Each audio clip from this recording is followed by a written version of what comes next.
Joe Louis began his martial arts training as a Marine in Okinawa.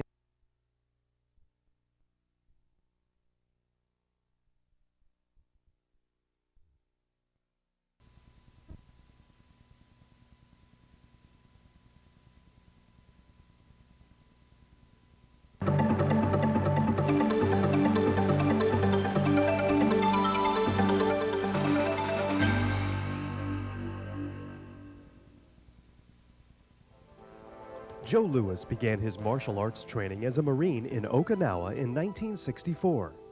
As his instructors were soon to discover, Joe was not your average student by any stretch of the imagination. Joe trained virtually every moment he had.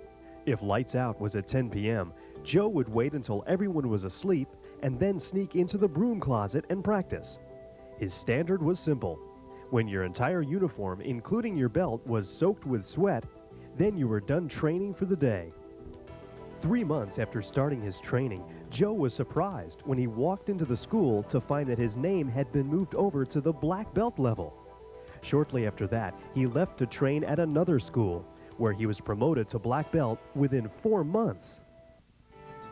Upon returning to the States, he entered his first tournament, the U.S. Nationals, promoted by June Rhee in Washington, D.C. Louis not only crushed his opponents, many of whom were national champions, but he did so using only one technique, the sidekick. His sidekick was so powerful and explosive that he was scored on only once the entire day. In his first tournament, Joe Louis had defeated some of the best black belts in the country, not just in the fighting ring, but he was grand champion of the kata division as well. The legend of Joe Louis was born. For the next decade, Joe Louis dominated sport karate like no other athlete had before or since. His trademark sidekick and blazing back fist sent many an opponent flying out of the ring and into the stands, and more than a few to the hospital. He traveled the country, seeking out the best fighters and teachers in the country to work with, including Bruce Lee, Chuck Norris, Bill Wallace, and Howard Jackson. Louis was dubbed the Golden Boy of Karate. Over his illustrious career, he broke new ground by gaining mainstream media attention. He appeared on the cover of Playgirl magazine and was the first karateka to be featured in Sports Illustrated. He was also recruited by the Tracy brothers to lend his name to the first nationwide chain of Kenpo schools. Though he was the sport's brightest star, Louis was becoming more and more dissatisfied with the controlled, stop-and-go fighting style of point karate. His vocal disdain for point karate and its politics was not well received by the sport karate community. Soon he was branded as a rebel. He became the central target of controversy by Black Belt magazine and other martial arts media, which in many ways turned against him and seemed to revel in any blemish in his performance. Like Muhammad Ali, Louis became the most controversial fighter in his sport. As many fans wanted to see him defeated as wanted to see him win. In 1971, Louis fought the first full-contact karate championship match in America. His opponent was Greg Baines, who preferred his Muslim name of Om. Louis was training with Bruce Lee at the time. You can see Lee's influence as Louis fights with his power side forward. Though Om was a very powerful fighter of great skill, he fell victim to a right hand in the second round. A new era in sport karate was born, and a new era in the legend of Joe Louis was launched. Louis not only fought and defeated 14 opponents over the next 2 years, but he knocked all of them out within 2 rounds. The climax to this embryonic era came in 1974, when Louis helped Mike Anderson promote the first World Full Contact Karate Championships in Los Angeles. A heavy favorite, Louis spent much of his pre-event time training his colleagues in the unique skills and demands of full contact, as seen in the rare footage of Louis sparring with Bill Wallace. The event was a featured 90-minute ABC TV special. Louis completely dominated his opponents, and with Jeff Smith, Bill Wallace, and Isaiah Duenas of Mexico, was crowned the first World Full Contact Karate Champion. He was named to the Black Belt Hall of Fame in 1975 as Fighter of the Year in recognition of his ring dominance and outstanding performance at the World Championships. The magazine that once banished him from their pages now honored him. In 1975, with writer John Corcoran, Lewis wrote his groundbreaking article on angular attack for Professional Karate magazine. This brilliant article and others that soon followed influenced the fighting strategy of nearly every major sport karate champion for years to come. Lewis' technical brilliance had surfaced for the first time, and his peers, and ironically even his opponents, were the first to recognize his genius. Though Lewis continued to fight successfully through the mid-1970s, he was being drawn to what seemed like an inevitable path: Hollywood. Through the years, Lewis had appeared on over 100 talk shows and had twice co-hosted The Merv Griffin Show.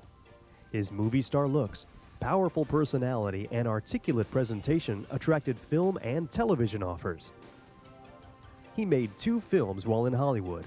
In the tradition of James Bond, Jaguar Lives, Lewis' first film, co-starred 4 prominent actors from the Bond films, including celebrated Bond girl Barbara Bach. The cast also featured legendary director John Huston. Jaguar Lives was followed by Force 5, which starred Lewis and featured Benny the Jet Urquidez. Lewis left Hollywood in 1983 to return to Wilmington, North Carolina to care for his mother who had fallen ill. In 1982, 12 years after winning the first full-contact fight, the sport he helped create was now a popular weekly ESPN program under the PKA banner. Lewis re-entered the ring at age 38 and was immediately a big draw for the PKA. Though he hadn't been in the ring in 7 years, the legendary Joe Louis was as popular, if not more popular than ever, with a new generation of martial arts fans. While the sport had a number of popular champions, there was still only one, Joe Louis. He is 39 years old, stands 5 feet, 11 inches tall, and weighed in officially at 194.5 pounds. Ladies and gentlemen, the former PKA heavyweight champion of the world, Joe Louis. Wherever he goes, Joe Louis, an extremely popular young man. Not young and much to the viewer's delight and his opponent's disappointment, Louis was as powerful and exciting as ever. Right to the body, right to the hook. Combination right left for Louis. And Cole came back with a good right. Staggered, but Cole is staggered. He staggered. Louis knows.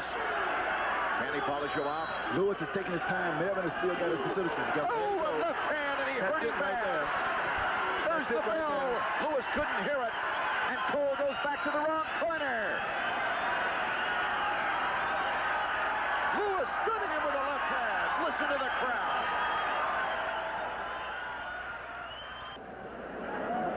Action from the round. Anthony Elmore, your impression? Notice he came over the top of that left hand and caught him with that hook. And he staggered and caught him again with that hook. See, Joe Louis now hits him in the body. He comes back again and goes back with the hook. Notice where Melvin's hand is at. As I said, Melvin's weakest problem is his defense. I don't think Melvin will go past the 4th round. I think Joe Louis is going to go in and take him out now. Starts with a kick.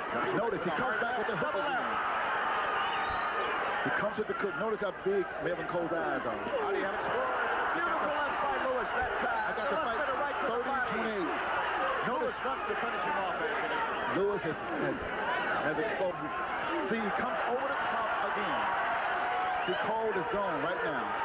He comes to the body. Now, Cole is actually running now. He comes to the body. Watch, he comes over. Watch it go over the top. See exactly. He's got it now. He's going to come to the body. Vicious right hand.